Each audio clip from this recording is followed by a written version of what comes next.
சந்தோஷமாக இருக்கீங்களா? இதுவரையும் கூட இரவும் பகலும் உங்களை மறக்காதபடி நினைவில் வைத்த தேவனை நன்றியுள்ள இருதயத்தோடு நம்ம அவரை நோக்கி பார்ப்போமா?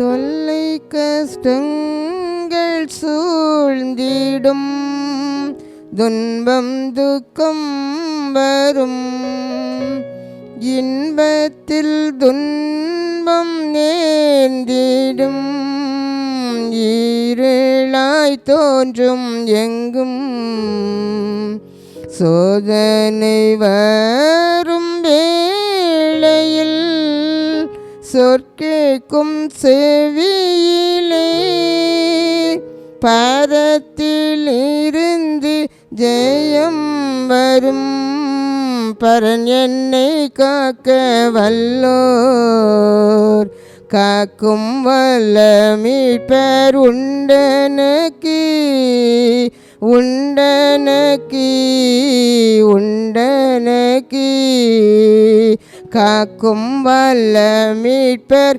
உண்டனக்கு, காத்திடுவார் என்றுமே. அன்பின் ஆண்டவரே, இந்த இரவு வேளையிலும் கூட நீங்கள் தருகிற அந்த வார்த்தைகள் உமது அன்பு பிள்ளைகளுக்கு ஆறுதலை கொடுக்கக்கூடியதாகவும் வாழ்க்கையில் விடுதலை கொடுக்கக்கூடிய ஒரு வார்த்தையாக செயல்படட்டுமே அப்பா. பிள்ளைகள் வார்த்தைகள் கேட்கக்கூடாது இப்படி செயல்படுகிற பொல்லாத ஆவிகளை இயேசுவின் நாமத்தில் கட்டுகிறேன். இப்படி வார்த்தைகளை கொடுக்க முடியாது இப்படி தடைபடுகிற பொல்லாத அந்தகார ஆவிகள் இயேசுவின் நாமத்தில் அழிந்து போகட்டும் அப்பா. நீங்கள் செயலாற்றுங்க, பொருட்படுத்துங்க. இந்த அன்பு பிள்ளைகள் இந்த வார்த்தை கேட்டுக்கொண்டே இருக்கும்போதே இந்த வாழ்க்கையில் ஒரு பெரிய ஒரு விடுதலை கட்டளையிடுவீராக. ஆமென் ஆண்டவரே, பரத்திலிருந்து ஒத்தாசை அனுப்புவீராக. இயேசுவின் நாமத்தில் ஜெபிக்கிறேன் பிதாவே, ஆமேன். ஹல்லேலூயா. கிருபை நிறைந்த இயேசுவின் நாமத்தினால உங்களை நான் வாழ்த்துகிறேன். இந்த நாளிலும் கூட நான் தேவ சமூகத்திலே காத்திருந்து ஆண்டவரே உம்முடைய அன்பு பிள்ளைகளுக்கு என்ன வார்த்தைகளை கொண்டு போக வேண்டும் என்று சொல்லி அவருடைய சமூகத்தில் நான் காத்திருந்த போது என் இருதயத்தில் உணர்த்திருந்தான் வேத பகுதியை உங்களுக்கு என்பதாக இன்று வைக்கிறேன். ஏசாயா 41 அதிகாரம் 17 வசனம். சிறுமையும் எளிமையுமானவர்கள் தண்ணீரை தேடி அது கிடையாமலும் அவர்கள் நாவி தாகத்தால் வறளும் போது கர்த்தராகிய நான் அவர்களுக்கு செவி கொடுத்து இஸ்ரவேலின் தேவனாகிய நான் அவர்களை கைவிடாதிருப்பேன். அருமையானவர்களே, இந்த அருமையான வேத இந்த வார்த்தைகளை என் இருதயத்திலே போட்டு நான் அதை வாசிக்கும் போது எனக்கு ஒரு மிகுந்த ஒரு சந்தோஷமாக இருந்துச்சு. ஏன்னா ஏன் ஆண்டவர் இந்த வார்த்தை இன்று நமக்கு தந்திருக்கிறார் அப்படி சொல்லும்போது இந்த கடைசி காலத்தில் வாழ்ந்து கொண்டிருக்கிறோம், ஒரு பொல்லாத உலகம். ஆனால் இந்த உலகத்தில் வாழ்கிற ஒவ்வொரு மக்களும் கூட அநேக குறைவுகள் மூலமாக ஐயோ என் குறைவுகள் என்றைக்கு நிறைவாக்கப்படும் என்று சொல்லியும் கூட பலவிதமான தேவையான காரியங்கள் கிடைக்கல. எனக்கு தேவையான காரியம் உண்டு, ஆனால் அந்த தேவையான காரியங்களை நான் எத்தனை முறை, எத்தனை மாதம், எத்தனை வருடம் அதற்காக நான் காத்திருந்தாலும் எனக்கு அது கிடைக்கல. அப்படி சொல்லி மன சோர்ந்து போய் சோர்ந்த நிலையில் இருக்கிற பிள்ளைகளுக்காக தான் கர்த்தர் இந்த வார்த்தை தந்திருக்கிறார் என்பதை நான் விசுவாசித்தேன். அதே போல் நான் பாருங்க, எங்கள் சிறுமையும் எளிமையுமானவர்கள் தண்ணீரை தேடி அதை கிடையாமலும். இங்கே சிறுமை அப்படின்னு சொன்னால் ஒரு பாதிக்கப்பட்டவர்கள், பல விதத்தில் அவங்க தாக்கப்பட்டவர்கள் அப்படிதான் அர்த்தம். அதாவது ஒடுக்கப்பட்டவர்கள், வியாதியெல்லாம் ஒடுக்கப்பட்டவர்கள், கடன் பிரச்சனைனால ஒடுக்கப்பட்டவர்கள், இன்னும் பலவிதமான காரணமில்லாத பகையினால் ஒடுக்கப்பட்டவர்கள், அதிகாரிகள் மூலமாக ஒடுக்கப்பட்டவர்கள், வேலை ஸ்தலத்தில் ஒடுக்கப்பட்டவர்கள், குடும்பத்திலேயும் ஒடுக்கப்பட்டவர்கள். இப்படி இந்த ஒடுக்கப்பட்டவர்கள், சிறுமைப்பட்டவர்கள் அந்த அர்த்தத்துக்கு நம்ம இதை சொல்லப்பட்டிருக்கிறது, ஒடுக்கப்பட்டவர்கள். ஆனால் எளிமை, ஆவியில் எளிமையானவர்கள் பாக்கியவான் அப்படின்னு சொல்லியிருக்கிறது. எளிமையானவர்கள் அப்படி சொன்னால் அவங்க தரித்திரர் அப்படிதான். ஆவிக்குரிய வகையிலும் அவங்களுக்கு கிடைக்கிற ஆசீர்வாதம் இல்லை, இந்த பூமிக்குரிய சரீர ஆசீர்வாதமும் அவங்களுக்கு சரியாக இல்லை. எது இருக்கணுமோ அது இல்லை. அப்படிப்பட்டவங்க தான் எளிமையானவர்கள் அப்படி சொல்லி. அப்போ இன்றைக்கு ஆண்டு சொல்கிறாரு, சிறுமையானவர்களையும் எளிமை அருமையானவர்களை என்ன செய்வாங்கன்னா அவங்க தேடுறாங்க. தேவைகள் எனக்கு சந்திக்கணும், என் தேவைகள் எத்தனையோ தேவைகள். பல வருடங்களாக நான் கடன் பிரச்சனையில் தான் இருக்கேன். பல வருடங்களாக நான் பொருளாதார நெருக்கடியில் தான் நான் இருக்கேன். என்றைக்கு தான் இந்த பொருளாதார நெருக்கடியிலேருந்து நான் வெளியே வருவேனோ, அல்லது நான் பல வருடமாக எனக்கு இருக்கிற கடன் பிரச்சனை என்றைக்கும் மாறும், அப்படி சூழ்நிலையே எனக்கு இல்லையா அப்படி சொல்லி நீங்கள் ஜெபித்து ஆண்டவரை பார்த்து கேட்டு நீங்கள் நான் வறண்டு போய் மிகுந்த ஒரு துவண்ட நிலையில் நீங்கள் இருக்கலாம். ஆனால் இன்றைக்கு ஆண்டவர் சொல்கிறாரு, அந்த தேவ கரம் உங்களுக்கு நான் உதவி செய்வேன், என் கரத்தினால உங்களுக்கு உதவி செய்வேன்னு மட்டும் சொல்லலை, நான் உனக்கு செவி கொடுப்பேன் ஆண்டவர் சொல்கிறாரு. செவி கொடுப்பேன், உங்கள் சத்தத்துக்கு நான் செவி கொடுப்பேன். உங்கள் சத்தத்துக்கு நான் செவி கொடுத்து உங்களை நான் என்ன செய்வேன், நான் கைவிடாது இருப்பேன் என்று சொல்லி உங்களை பார்த்து ஆண்டவர் இன்னைக்கு பேசுகிற வார்த்தை இதுதான். இந்த வார்த்தை எனக்கென்று ஆண்டவர் தந்த வார்த்தை, என்னோடு கூட ஏசப்பா பேசுகிறாங்க அப்படி சொல்லி நீங்கள் விசுவாசிக்கும் போது நிச்சயமாகவே உங்கள் வாழ்க்கையில் இது என்ன செய்யும், இது பலிக்கும், இது அப்படியே நடக்கும். ஹல்லேலூயா. நம்ம இன்றைக்கு கூட ஒடுக்கப்பட்ட நிலையில் தேவ பிள்ளைகள் எங்கெல்லாம் ஒடுக்கப்பட்டாங்களோ அந்த ஒடுக்கப்படுகிற வேளையில் கர்த்தர் கடந்து வருவார். நம்ம வாழ்க்கையில் பல விதத்தில் கட்டப்பட்டவர்களாக இருக்கலாம், பல விதத்தில் குறையப்பட்டவர்களாக இருக்கலாம். அப்போ நம்ம ஆண்டவரை தேடும்போது, ஆண்டவரே நான் கட்டப்பட்ட நிலையில் இருக்கேன், நான் ஒடுக்கப்பட்ட நிலையில் இருக்கேன், எனக்கு நீங்கள் என்ன செய்யணும், ஒரு விடுதலை தரணும் அப்படி சொல்லி கேட்கும்போது விடுதலைக்காக ஆண்டவரை நீங்கள் எதிர்பார்த்து தாகத்தோடு ஆண்டவரை பார்த்து நீங்கள் கூப்பிடுறீங்க. இன்றைக்கு ஆண்டவர் சொல்கிறாரு, இந்த காரியத்தில் நான் உங்களுக்கு செவி கொடுப்பேன் என்று கர்த்தர் வாக்கு கொடுக்கிறார். இந்த வார்த்தையை நீங்கள் கேட்டுக்கொண்டு இருக்கும்போதே உங்கள் உள்ளத்தில் நீங்கள் ஆண்டவரோடு பேசலாம். ஆண்டவரே, என் வாழ்க்கையிலும் கூட நான் இப்படிப்பட்ட ஒரு சூழ்நிலை தானே இருந்து கொண்டு இருக்கேன், என் நகைலாம் கூட பேங்கில் எத்தனை வருஷமாக நான் வட்டி கொடுத்து எனக்கு திருப்ப முடியலை, அப்படிலாம் நீங்கள் கலங்கி கொண்டு இருக்கீங்க. என் கடன் பிரச்சனை, நான் வட்டி தான் நான் அதிகமாக கொடுத்துக்கிட்டே இருக்கேன், என் வருமானத்தில் நான் முழுவதும் வட்டி கொடுத்தது போல் கொடுத்து என் உணவுக்காக என்னுடைய தேவைகளுக்கு எந்த ஒரு பணமும் இல்லையே அப்படி சொல்லி நீங்கள் பற்றாக்குறையில் நீங்கள் திணறி கொண்டு இருக்கலாம். இன்றைக்கு கர்த்தர் உங்களை பார்த்து சொல்கிறார், நான் இப்படிப்பட்ட காரியத்தில் நீங்கள் நான் வறண்டு போய் இருக்கலாம், நான் உங்களுக்கு செவி கொடுப்பேன் என்று கர்த்தர் வாக்கு கொடுக்கிறார். கரந்தட்டி கர்த்தருக்கு நன்றி சொல்லாமா, நான் உங்களை செவி கொடுப்பேன், அது மட்டும் இல்லை உங்களை நான் கைவிடாது இருப்பேன் அப்படி ஆண்டவர் சொல்கிறார். பாருங்கள், இங்கே வேத புத்தகத்தில் பார்க்கும்போது இந்த நியாயாதிபதி காலத்தில் தேவ ஜனங்கள் ஒடுக்கப்பட்ட போது கர்த்தர் அங்கே கடந்து வந்தார். யார் ஒடுக்கப்பட்டான்னா இஸ்ரவேல் ஜனங்கள். அவங்க திரும்பவும் கர்த்தருக்கு பிரியமில்லாத காரியத்தை பொல்லாப்பானது செய்தபடியால் ஆண்டவர் உங்களுக்கு ஒரு பெரிய தண்டனை கொடுத்தார். என்ன தண்டனை கொடுத்தார் அப்படி சொன்னால், அந்த நியாயாதிபதிகள் 4ஆம் அதிகாரம் அந்த பகுதியை நீங்கள் வாசித்து பார்த்தீங்கன்னா ஆண்டவர் பார்த்தாரு, 20 வருஷமாக இந்த கானானிய ராஜா யாபின், அந்த யாபின் ராஜா கையில் இந்த இஸ்ரவேல் ஜனங்களை ஒப்பு கொடுத்துட்டார் அப்படி சொல்லி இந்த வேத வசனம் நமக்கு சொல்லுது. அப்போ இது வரைக்கும் இஸ்ரவேல் ஜனங்கள் யார் கையில் இருந்தாங்க? ஆண்டவருடைய கையில் தான் இருந்தாங்க. அப்போ ஆண்டவருடைய கரத்தில் இருந்து கொண்டு எல்லா நன்மைகளையும் அவங்க பெற்றுக்கொண்டு அவங்க நல்ல லக்ஸரியாக ஆடம்பரமாக வாழ்ந்து கொண்டு இருக்காங்க. அவங்க வாழ்க்கையில் எந்த குறைவும் இல்லாததுனால கர்த்தருக்கு மிகவும் பொல்லாப்பான காரியத்தை அவங்க செய்கிறாங்க. உடனே ஆண்டவர் பார்த்தாரு, கோபம் கொண்டு ஆண்டவருடைய கரத்தில் இருக்கிற அவருடைய சொந்த பிள்ளைகளை அந்த கானானிய ராஜா ஒடுக்கணும் அப்படின்னு சொல்லி அந்த கானானிய ராஜா கையில் அப்படியே ஒப்பு கொடுத்ததாக பார்க்குறோம். அருமையானவர்களே, உங்களுடைய வாழ்க்கையிலும் கூட ஐயா நான் ஆண்டவரை நான் செய்ய மாட்டேன், இந்த பாவத்தை நான் செய்ய மாட்டேன் அப்படி சொல்லி நீங்கள் பலமுறை ஆண்டவர்கிட்ட அறிக்கை செய்திருக்கலாம். அவருக்கு பொல்லாப்பாக நீங்கள் அநேக காரியத்தை செய்தும் கூட நீங்கள் அறிக்கை செய்திருக்கலாம். ஆனால் ஆண்டவர் உங்களை மன்னிச்சிருப்பார். மீண்டும் மீண்டும் அதே பாவத்தை இன்றைக்கி நம்ம செய்து கொண்டு இருக்கோமான்னு சொல்லி ஆராய்ந்து பார்க்கணும். ஏன் நம்ம குடும்பத்தில் ஒடுக்கப்பட்ட நிலையில் ஏன் இப்படி தரித்திரம், ஏன் கடன் பிரச்சனை? ஆனால் ஆண்டவர் சொல்கிறாரு, அது எந்த காரணமாக இருந்தாலும் இன்றைக்கு நான் என் கரத்தை உனக்கு நேராக நீட்டுவேன் என்று கர்த்தர் வாக்கு கொடுக்கிறார். கரந்தட்டி நன்றி சொல்லுவோமா? ஹல்லேலூயா, ஹல்லேலூயா. இங்கே இந்த இஸ்ரவேல் ஜனங்கள் இந்த 20 வருஷம் ஒடுக்கப்பட்ட நிலையில் இருக்கும்போது ஆண்டவரை பார்த்து அவங்க கூக்குரல் இடுதாங்க.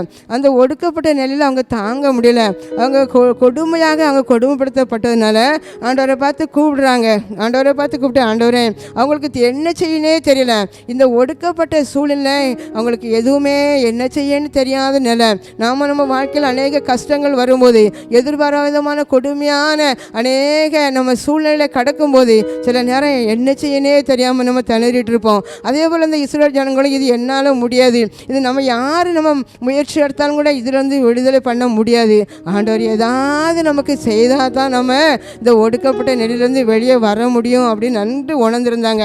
அதனால தான் ஆண்டவரை பார்த்து கூப்பிடுறாங்க, ஆண்டவரை நீங்கள் தான் எங்களுக்கு என்ன செய்யணும், உதவி செய்யணும், நீங்கள் நினச்சா தான் எங்களுக்கு இந்த வாழ்க்கையில் இந்த ஒடுக்கப்பட்ட நிலையிலேருந்து நாங்கள் வெளியே வர முடியும் அப்படின்னு சொல்லி ஆண்டவரை பார்த்து கூப்பிட்டாங்க.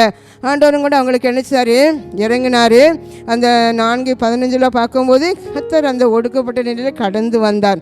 எப்படி கடந்து வந்தார் நம்ம சொல்ல முடியும்? அந்த 15 வாசித்தா, கர்த்தர் சிசராவையும் அந்த எல்லா ரதங்களையும் சேனை அனைத்தையும் பாராக்குக்கு முன்பாக பட்டய கரக்கினால் கலங்கடித்தார். பாருங்கள், ஆண்டவருங்க இறங்கி வந்து யுத்தம் பண்ணார், எல்லாரையும் கலங்கடிக்க வைத்தார். பாருங்க, கலங்கடிக்க வைத்து அந்த ஜனங்களுக்கு ஒரு பெரிய வெற்றியை வாங்கி கொடுத்தார். ஹல்லேலூயா.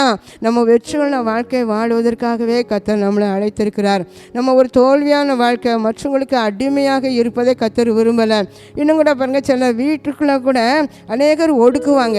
வீட்டுக்குள்ளே அந்த என்ன செய்தாலும் சில தவறாக சொல்லுவாங்க. அவங்க எதை பேசினாலும் தவறாக, உங்களையும் கூட உங்கள் குடும்பத்தில் அப்படி சொல்லலாம். நீங்கள் என்ன பேசினாலும் உங்கள் கணவர் கூட உங்கள் பிள்ளைகள் கூட அதை தவறாக சொல்லலாம். நீங்கள் என்ன நல்லதை செய்தாலும் கூட அது உங்களுக்கு பிடிக்காமல் எதை செய்தாலும் அது குற்றமாக சொல்லலாம். அப்படி சில குடும்பத்தில் நீங்களும் கூட கஷ்டப்பட்டு கொண்டு இருக்கலாம். ஆனால் இன்றைய கர்த்தர் சொல்கிறார், நான் அப்படிப்பட்ட ஒடுக்கப்பட்ட நிலையிலிருந்து நான் உங்களை நினைச்சுவேன், அந்த இடத்துல கடந்து வந்து உங்களுக்கு உதவி செய்கிறேன் கர்த்தர் வாக்கு கொடுக்கிறார். கரந்தட்டி நன்றி சொல்லாமா. அன்றைக்கு அந்த இஸ்ரவேல் ஜனங்களுக்கு ஒரு பராக்கிரமசாலியை கர்த்தர் எழுப்பினார்.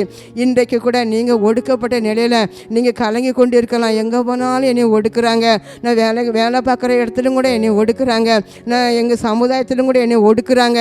இப்படி ஒடுக்கப்பட்ட நிலையில் நீங்கள் கண்ணீர் வடித்து கொண்டு இருக்கலாம். ஆனால் இன்றைக்கு கர்த்தர் சொல்கிறாரு, நான் உனக்காக நான் நினைச்சுவேன், உன் கூடவே நான் கடந்து வருகிறேன் கர்த்தர் வாக்கு கொடுக்கிறார். ஹல்லேலூயா.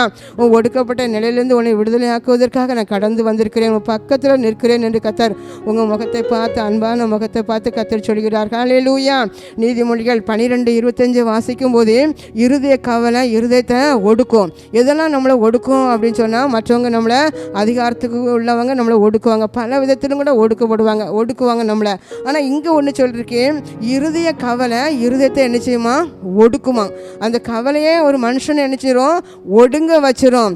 அப்போ ஏன்னா அந்த சில பிசாசின் ஆவிகள் நம்மளை பொறாமப்பட வைக்கும், நம்மளுக்கு வந்து நல்ல வைராக்கியம், இன்னும் கூட விட்டு கொடுக்க முடியாத சூழ்நிலை, அப்படிலாம் பலர் கொண்டு வருவான். இந்த பொறாமை முன்னால் நிற்கத்தக்கவன் யார் அப்படி வசனம் சொல்லியிருக்கேன். இந்த பொறாமை இது வந்து பிசாசுன்னு ஆவி. ஒரு கவலை வந்துச்சுன்னா அந்த கவலையை நம்ம என்ன நினைக்கணுமோ, இது ஒரு பிசாசு, இது ஒரு பிசாசின் ஆவி அப்படி சொல்லி நம்ம உணர்ந்து அதை நம்ம என்ன செய்யணுமா, அதை எதிர்த்து மேற்கொள்ளணும். அந்த இது கொண்டு இருக்கிற பொல்லாத ஆவி, கவலையை கொண்டு நம்மளை ஒடுக்க வைக்கிறது ஒரு பொல்லாத ஆவிங்கிறது நம்ம நன்றாக நம்ம என்ன செய்யணும், உணரணும். ஆண்டவர் கவலைப்படாத எத்தனையோ முறை நம்மளை பார்த்து சொல்லியிருக்கிறாரு. ஆனால் பிசாசு சொல்கிறதான் நம்ம என்ன செஞ்சிட்ருக்கோம், செய்து கொண்டு இருக்கோம். அப்போ கவலை பொறாமைனால் அநேக நம்மளை பல விதத்தில் ஒடுக்குவாங்க, அப்படி தானே. யோசேப்பு கூட அவனுடைய சகோதரர்கள் அவன் மேலே பொறாமை கொண்டு அவனை குழிகளுக்குள்ளே தூக்கி போட்டாங்க. ஆனால் கர்த்தர் அங்கே கடந்து வந்தார். ஹல்லேலூயா. அந்த குழிக்குள்ளிருந்து வெளியே எடுத்து விடுவதற்காக கர்த்தர் கடந்து வந்தார். இங்கே தாவீதை கூட பார்க்குறோம், அவனுடைய சகோதரர்கள் எல்லாரும் அவனை ஒடுக்கினாங்க. அது மட்டும் இல்லை, தாவீதுக்கு ராஜாவாக இருந்த சவுல், அவர் வந்து ஒரு சவுல் ராஜா, அவர் நாட்டுக்கு மன்னர், தாவீதுக்கும் அவர் தான் மன்னர். ஆனால் அந்த தாவீதுக்கு இந்த சவுல் ராஜா பொறாமைப்படுறாரு. அவர் வந்து தாவீது ஒரு சாதாரண ஒரு மனுஷன்தான், ஆனால் இவர் ராஜா. அந்த ராஜா ஏன் ஒரு சாதாரண மனுஷனுக்கு பொறாமைப்படணும் அப்படி பார்த்தா, அந்த கோலியாத்தை வெற்றி பெற்ற பிறகு ஜனங்கள் பாடினாங்க, சவுல் கொன்றது 1000, தாவீது கொன்றதும் 10000. இந்த ஒரு வார்த்தையினால் அங்கே பொறாமை வருகிறது. அந்த சவுல் வந்து தாவீதை கொல்லுவதற்காக அம்பு போது கத்தர் அந்த இடத்துல கடந்து அவனை பாதுகாத்தார். ஹல்லேலூயா.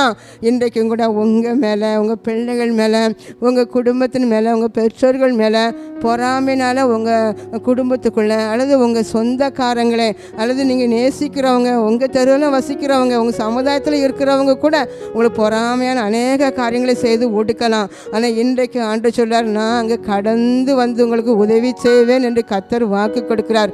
கரந்தட்டி நன்றி சொல்லுவோமா? ஹல்லேலூயா, ஹல்லேலூயா.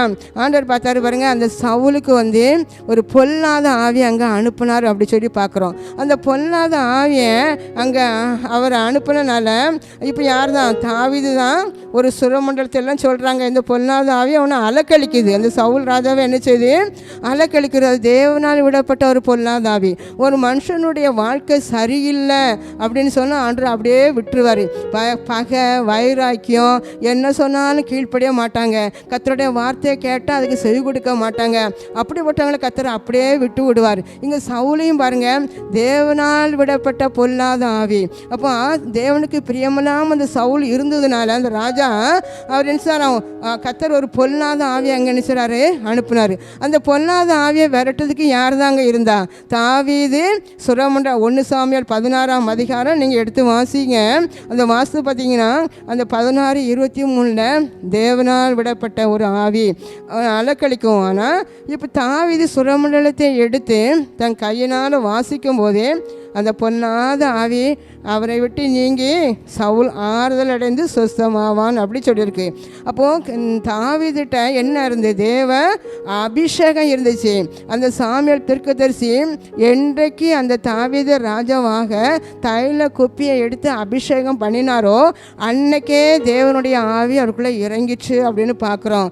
இங்கே சவுலுக்குள்ள பொல்லாத ஆவி இறங்கிச்சு, தாவீதுக்குள்ளே கர்த்தருடைய பரிசுத்த ஆவியானவர் இறங்கினார் அப்படி சொல்லி பார்க்குறோம். அருமையானவர்களே, நீங்களும் கூட இன்றைக்கு ஆராய்ந்து பார்க்க வேண்டும். தேவனால் விடப்பட்ட அன்றைக்கு சவுலை அலக்கழிச்ச ஆவி எனக்கு இருக்குதா, அல்லது தாவீதுக்குள்ளே இறங்கின பரிசுத்த ஆவியானவர், தேவ அபிஷேகம், தேவ ஆவியானவர் எனக்குள்ளே இருக்கிறாரா அப்படி சொல்லி நம்ம ஆராய்ந்து நம்ம என்ன சொன்னால் பார்க்கணும். அப்போ அன்றைக்கு அந்த பொல்லாத ஆவியை விரட்டுவதற்கு தேவ அபிஷேகம் பெற்ற மனுஷனால் தான் முடிஞ்சது. அதே போல் இன்றைக்கும் கூட நீங்கள் உங்களுக்கு விரோதமாக எழும்பும் எந்த பொல்லாத ஆவியையும் உங்களால் துரத்த முடியும். ஹல்லேலூயா. உங்களுக்கு இருக்கிற பொல்லாத ஆவிகள், கடன் பிரச்சனை இருக்கிற என்கிற ஒரு பொல்லாத ஆவி, மந்திரவாதி ஆவி, அங்கே இன்னும் கூட இந்த பில்லிசூனிய ஆவிகள், சிந்தனையை கெடுக்கிற ஆவிகள், இருதயத்தை கலங்க பண்ணுகிற ஆவி, அது அழிந்து போவதுக்கு அபிஷேகம் பெற்ற ஒரு ஆள் வீட்டுக்குள்ளே இருந்தாலே போதும். அந்த அபிஷேகம் உங்களுக்குள்ளே இருக்கிற அப்படின்னால, ஐயோ என் வீட்டுக்குள்ளே இருக்கிற இந்த பொல்லாத ஆவி, இந்த கடன் பிரச்சனை ஆவி, அந்தகார ஆவி எப்படி அழிஞ்சு போகும்? உன்னை கொண்டு கர்த்தர் சொல்றாரு, உனக்கு அப்படிப்பட்ட தாவீதுக்கு அனுப்பின அந்த அபிஷேகத்தை தான் நான் உனக்கு தந்திருக்கேன்.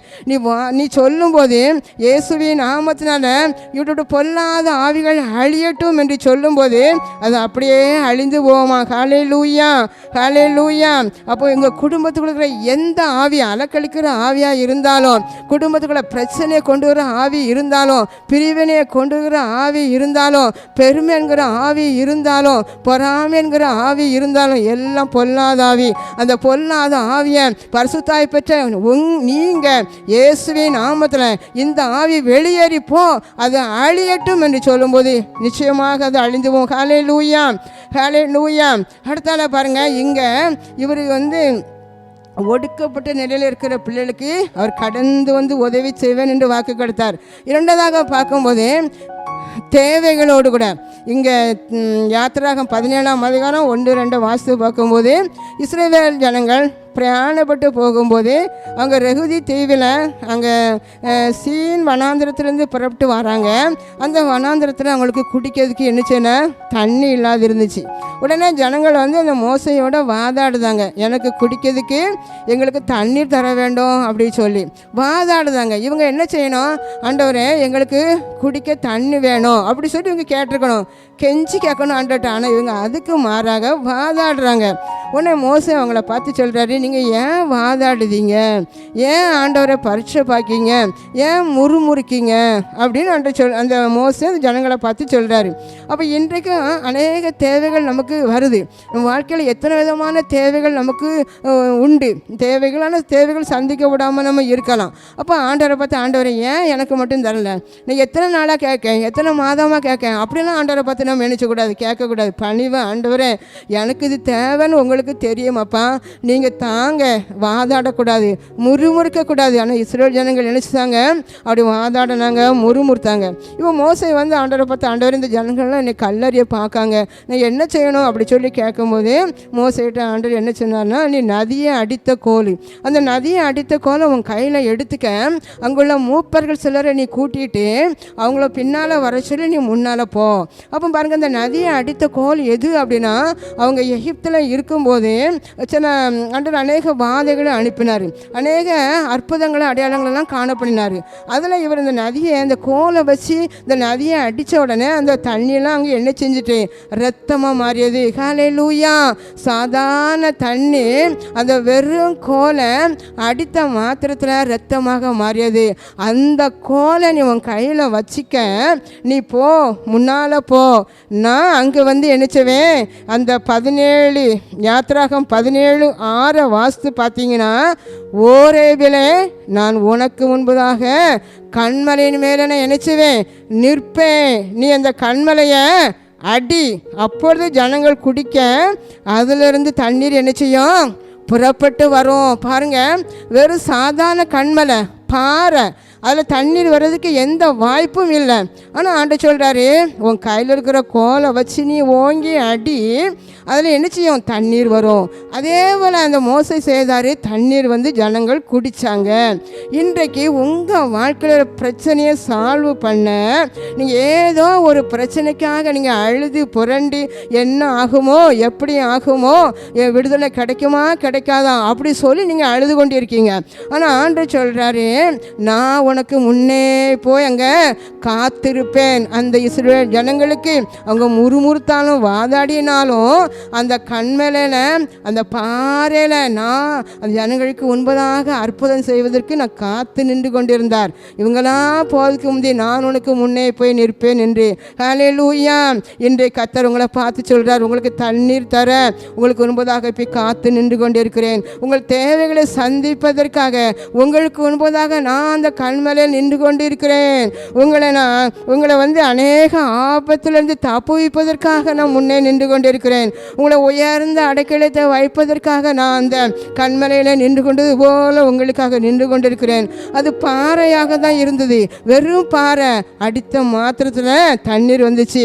அருமையானவர்களே, உங்கள் குடும்பத்தில் அநேக நன்மைகளை பெற முடியாதபடி பாறை போல வாசலை அடைத்து கொண்டிருக்கிற அந்த அடை கற்களை அன்றைக்கு அந்த கோல் உடைத்து நொறுக்கி தண்ணி கொண்டு வந்தது போல உங்கள் வார்த்தையினால், விசுவாச வார்த்தையை வைத்து நீங்கள் அடிக்கும்போது எப்படிப்பட்ட ஆசீர்வாதத்துக்கு தடையாக இருக்கிற எல்லா பாறைகளை இன்றைக்கு உடைப்பேன் என்று கர்த்தர் வாக்கு கொடுக்கிறார். ஹல்லேலூயா. அப்போ உங்கள் கையில் தான் இன்னைக்கு ஆண்டவர் கொடுக்கிறாரு. ஏன்னா வார்த்தை சொல்லு, இயேசுவின் நாமத்தினால இந்த பாறை கல்லை நான் என்ன செய்தேன், நான் உடைக்கிறேன் அப்படி சொல்லி நீங்கள் என்ன செய்யுங்க, சொல்லுங்க. அன்றைக்கு ஒரு அபிஷேகம் பெற்றவங்க வீட்டில் இருந்தால் எந்த பொல்லாத கிரியைகளும் உங்களை வச்சு விரட்ட முடியும்னு சொல்லி பார்த்தோம். ஆனால் இப்போ ஒரு அபிஷேகம் பெற்றவங்க உங்கள் வீட்டுக்குள்ளே இருக்கும்போது அந்த வீடு எப்படிப்பட்ட குறைவோடு இருந்தாலும், தேவைகளே சந்திக்கப்படாமல் இருக்கலாம், வறுமை தரித்திரம் சூழ்ந்து இருந்தாலும் கூட அபிஷேகம் பெற்றவங்க இருக்கிற வீடு செழிப்பாக இருந்தது. நம்ம யோசேப்பை எடுத்துக்கொள்வோம்.